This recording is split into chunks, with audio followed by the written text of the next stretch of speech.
সালে হয়েছিল? 1971 সালে। ভাষা আন্দোলন কত সালে হয়েছিল? 1952 সালে। মুক্তিযুদ্ধের সময় ভারত আমাদেরকে কিভাবে সাহায্য করেছে? খাদ্য, বস্ত্র, বাসস্থান, চিকিৎসা ইত্যাদি সাহায্য করেছে। আপনি এখন যান। Thank you. আসসালামু আলাইকুম। নেক্সট কে আছে পাঠিয়ে দিন। May I come in sir? Yes coming. আসসালামু আলাইকুম।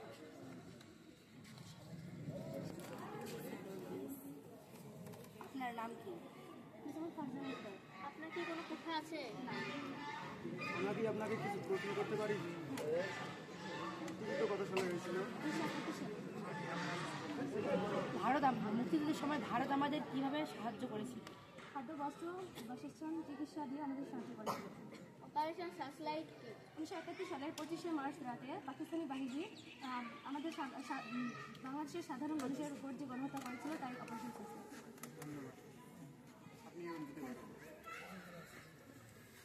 নেক্সট কে আছেন? আমাদের ভয়েস হয় না, আরো করে বলুন। May I coming sir?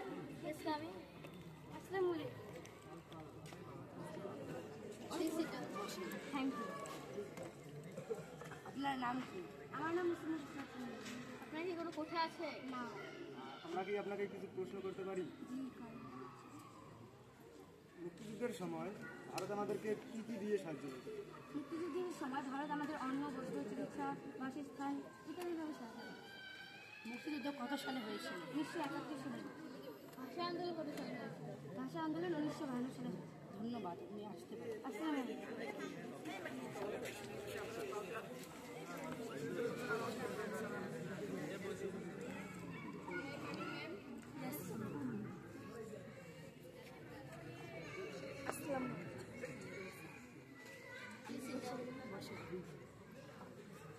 আপনার নাম কি? মোহাম্মদ শাকিরা। আপনার কি কোনো কোঠা আছে? হ্যাঁ। কার? আপনার বাবার না আপনার দাদু? আমার দাদু। তিনি কবে মারা গেছেন? 2000 সালে। কত সালে মুক্তিযুদ্ধ হয়েছিল? এই মুহূর্তে আমার মনে পড়ছে না। ঠিক আছে, আপনি আসতে পারেন। ধন্যবাদ। আসসালামু আলাইকুম।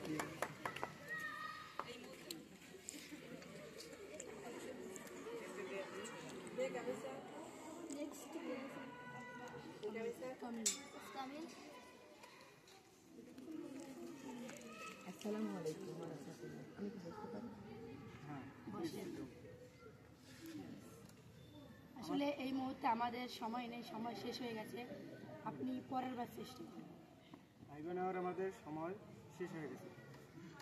কিন্তু আমাদের তো ভাইবা নেওয়ার এখনো সুযোগ রয়েছে। আমাদের সময় এই মুহূর্তে শেষ হয়ে গেছে, আপনি পরে যাবেন। আপনি পরের বার যোগাযোগ করেন।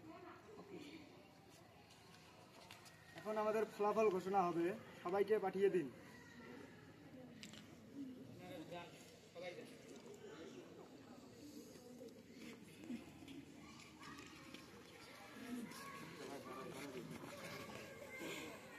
এখন আমাদের ফলাফল ঘোষণা হবে। আমাদের এই শিক্ষা মন্ত্রণালয়ে একটি পদ খালি ছিল, সেটি এখন মোসাম্মদ শাকিলা আক্তারকে মুক্তিযোদ্ধার কোঠার কারণে তাকে দেওয়া হয়েছে। আমরাও যোগদান করেছিলাম, তবে আমাদের চাকরি না হয়ে অন্যদের কিসের জন্য চাকরি হলো? এখন আমাদের করার কিছু নেই। আপনাদের কিসের জন্য করার কিছু থাকবে না? আমাকে তো আপনারা ভাইবা দিতেই জানেন। আপনারা দোষী কেন ওদেরকে চাকরি দিচ্ছেন? ও তো প্রশ্নের উত্তর ভালো করে দিতেই পারেনি। তাছাড়া ও মুক্তিযোদ্ধা নাপিত ও চাকরি পাবে। আমাদের কি মেধা নেই? আমাদের কি মেধা এইভাবে বিলুপ্ত হয়ে যাচ্ছে? দেশের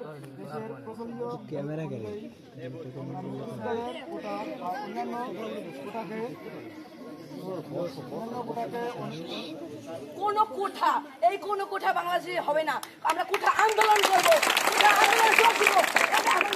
আমরা রক্ত দিয়ে আমরা যুদ্ধ করবো। তা আমরা কোঠা দাবি মানবো না।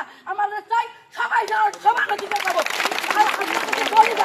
আর যে চাকরিতে এইরকম কোঠার দিয়ে চাকরি দিতে আপনারা দেন চাকরি, সেই রকম চাকরি আমাদের লাগবে না। চলো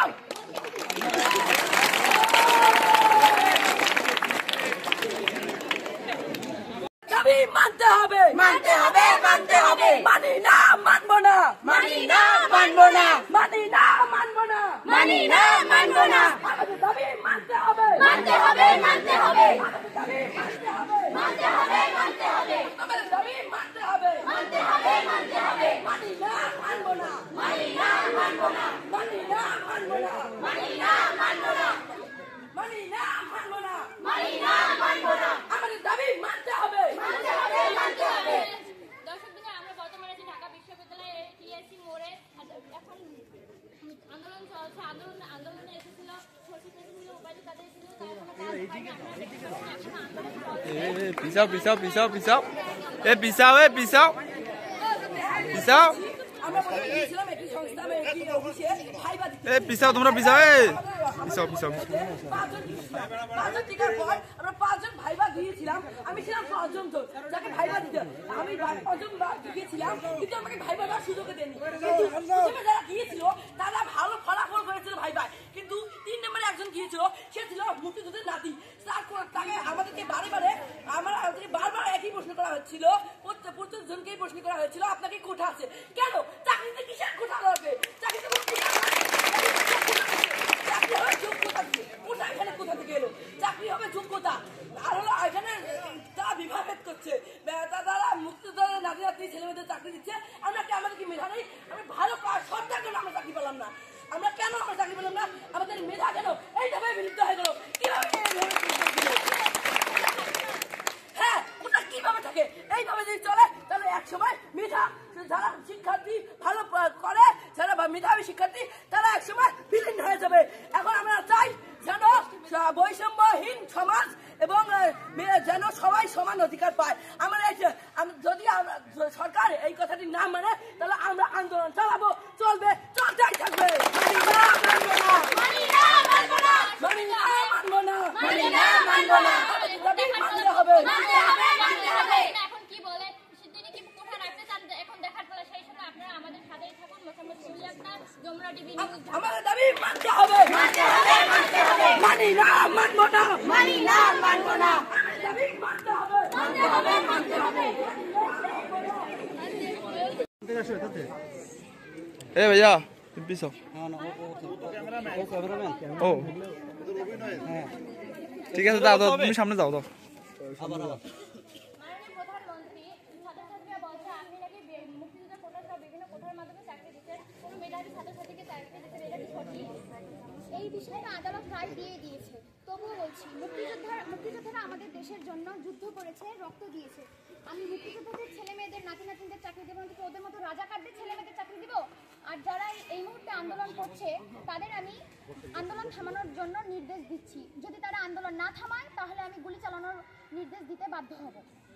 তো দর্শক বন্ধুরা আপনারা দেখতে পাচ্ছেন মাননীয় প্রধানমন্ত্রী শেখ হাসিনা বলেছেন মুক্তিযোদ্ধা আমাদের দেশের জন্য অনেক কিছুই করেছেন তাদের ছেলে মেয়েদেরকে চাকরি দেবো না তো রাজাকারদের ছেলে মেয়েদেরকে চাকরি দেবো আর যদি আন্দোলন বেশি হয় তখন তিনি গুলি চালানোর আদেশ দেবেন। আপনারা কমেন্ট করে জানাবেন এই কথাটি মাননীয় প্রধানমন্ত্রী শেখ হাসিনা সঠিক বলেছেন কি না।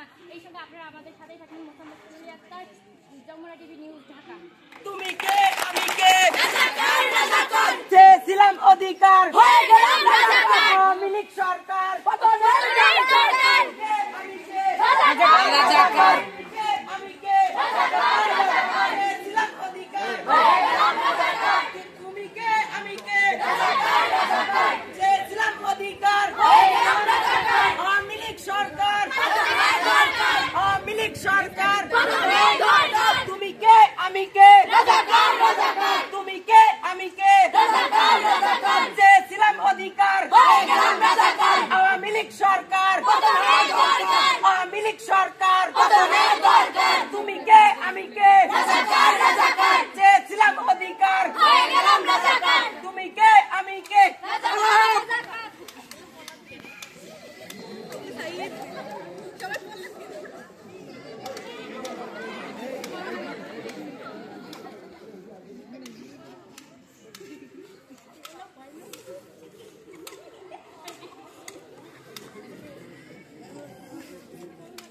আসো সবাই দাঁড়াও দাঁড়াও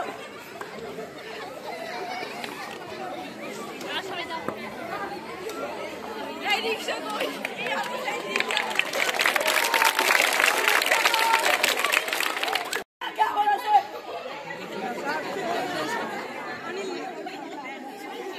তুমি কে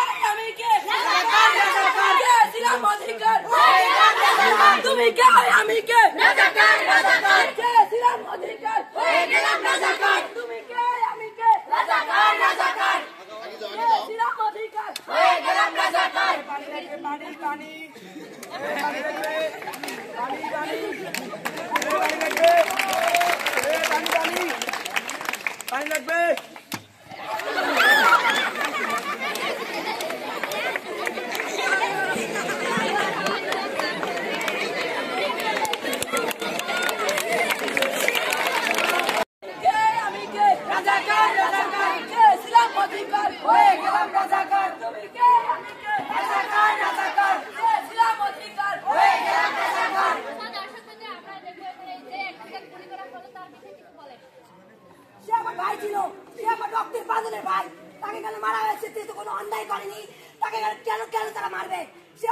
প্রতিবাদ করেছে প্রতিবাদ করে অন্যায় সে কেন তাদেরকে মারবে আর সে কাছে কেন তাকে হুকুম দিবে মারা কেন তাকে হুকুম দিবে আমার মায়ের বুক কাজ করেছে সে আমার রক্তের বাজারে ভাই যে মারা গেছে আমি চাই এই সরকারকে ওই সরকার পতন হওয়ার দরকার আমি এনেছিলাম আমি আমার ভাই এসেছিল তাদেরকে এই যে আবু সাইদ ভাই এরকম করে দুই হাত উজাড় করে দিয়েছিল মার গুলি করেছিল সরকারেরা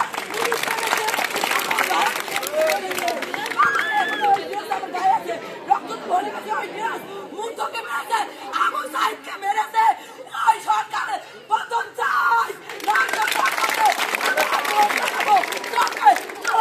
আমরা ওই সরকার পতন চাই তুমি গাই আমি কে রাজাকার রাজাকার হয়ে গেলাম রাজাকার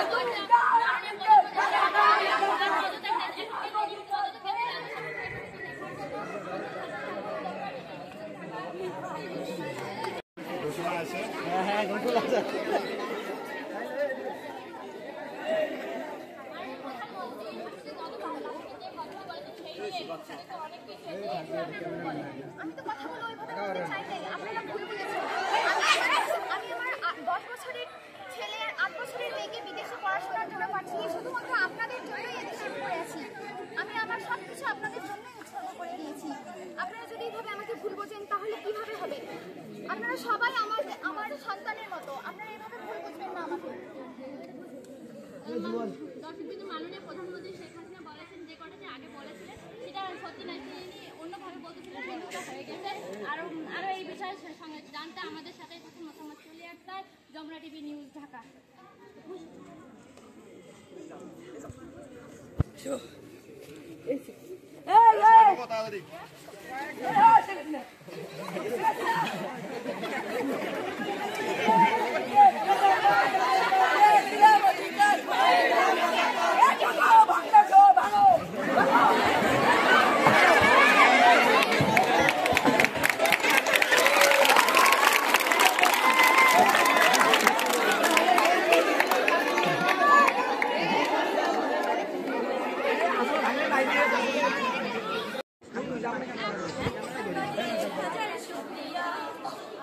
তোমার দরবারেতে হাজার শুকরিয়া হাসিনা পালাইছে দেশটা ছাড়িয়া সকলের মুখে হাসি আসলো ফিরিয়া স্বৈরাচার পালাইছে দেশটা ছাড়িয়া সকলের মুখে হাসি আসলো ফিরিয়া কোথায় আওয়ামী কোথায় তাদের কাকা কোথায় গেল ওই জালিমের গরম গরম কথা কোথায় আওয়ামী কোথায় তাদের কাকা কোথায় গেল ওই জালিমের গরম গরম কথা খেলা হবে খেলা হবে খেলা হবে খেলা হবে খেলা হবে বলে টাকা গেল তারাইয়া হাসিনা পালাইছে দেশটা ছাড়িয়া সকলের মুখে হাসি আসলো ফিরিয়া স্বৈরাচার পালাইছে দেশটা ছাড়িয়া সকলের মুখে হাসি আসলো ফিরিয়া কত ছাত্রের বুকে পড়লো গুলি রক্তে রঙিন হলো সকল গলি সে বিচার করলে তুমি এই জালিমের লাঞ্ছনা দিয়া হাসিনা পালাইছে দেশটা ছাড়িয়া সকলের মুখে হাসি আসলো ফিরিয়া স্বৈরাচার পালাইছে দেশটা ছাড়িয়া সকলের আমাদের মুখে হাসি আসলো ফিরিয়া।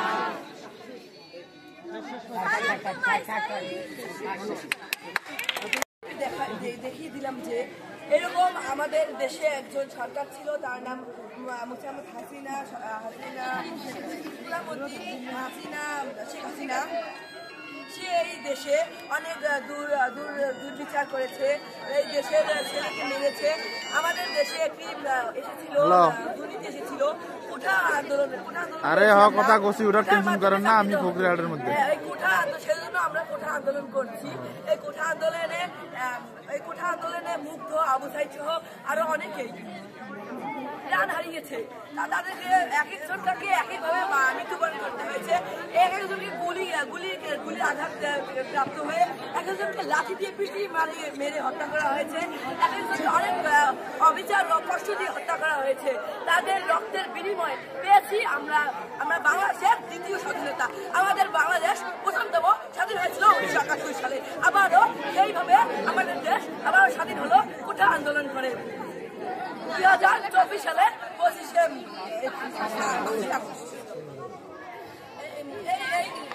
এই ভাই ও বোনদের রক্তের বিনিময়ে যে আমরা পেয়েছি নতুন বাংলাদেশ, তাদের স্মৃতি ধরিয়ে রাখার জন্য আজকের এই নাটক মঞ্চ ও আমরা প্রতি বছর তাদের স্মৃতি ধরে রাখার জন্য সাংস্কৃতিক অনুষ্ঠান করবো ইনশাআল্লাহ।